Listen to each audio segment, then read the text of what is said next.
కేంద్ర ప్రభుత్వం చేపట్టిన ఆపరేషన్ కగార్ ధాటికి మావోయిస్టుల లొంగుబాట్ల పరంపర కొనసాగుతోంది. దీంతో మావోయిస్టులకు మరోసారి భారీ ఎదురుదెబ్బ తగిలింది.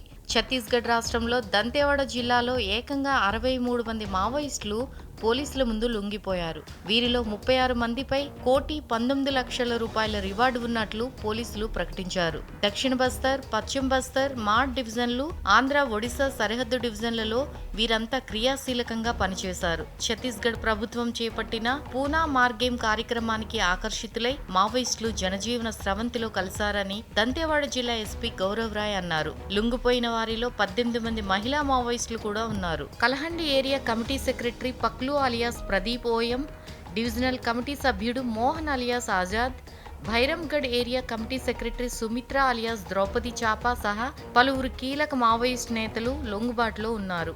వీరిపై 8 లక్షల రూపాయల రివార్డు ఉంది. లొంగిపోయిన 63 మందికి ప్రభుత్వం తరఫున 50,000 రూపాయల ఆర్థిక సహాయంతో పాటు పూర్తి పునరావాసం కల్పిస్తామని దంతేవాడ ఎస్పీ తెలిపారు.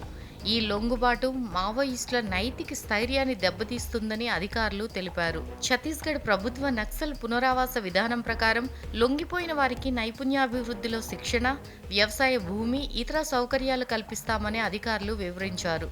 రాష్ట్రంలో మావోయిస్టులు లేకుండా చేయాలనే లక్ష్యంగా ఛత్తీస్గఢ్ ప్రభుత్వం లోన్ వరాటో అనే పునరావాస కార్యక్రమాన్ని చేపట్టింది. ఇందులో భాగంగానే మావోయిస్టులకు పోలీసులు కీలక హెచ్చరికలు జారీ చేశారు. తమ కాలం చెల్లిన సిద్ధాంతాలను వదిలిపెట్టి జనజీవన స్రవంతిలో కలిసిపోవాలని సూచించారు. ఈ నేపథ్యంలో చాలా మంది మావోయిస్టులు పోలీసుల ఎదుటకు వచ్చి లొంగిపోతున్నారు.